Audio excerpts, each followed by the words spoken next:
来挂喙暗煞颠倒无健康。这个消保处抽查市面上25件喙暗的产品，只有2件合格，其中15件品质甲标示拢无过关，甚至有2件验出致癌的食料。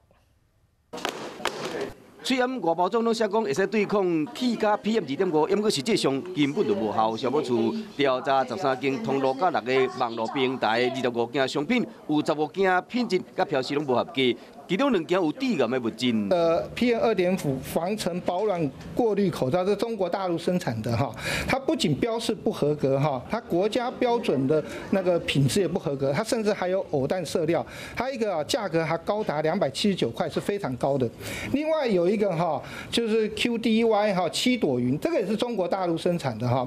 偶氮色料一般是用伫纺织品，人体若接触到，也是数伤济有可能会引起癌症。另外8件产品无都证明伊的功效，包括中国的品牌、日本的品牌甲本土的品牌，标示部分有22件无合格。像这个布喙暗有委托制作商验过细方式，生产国纤维成分拢总无写，提醒乡亲买喙暗顶面标示要看清楚，以免影响健康。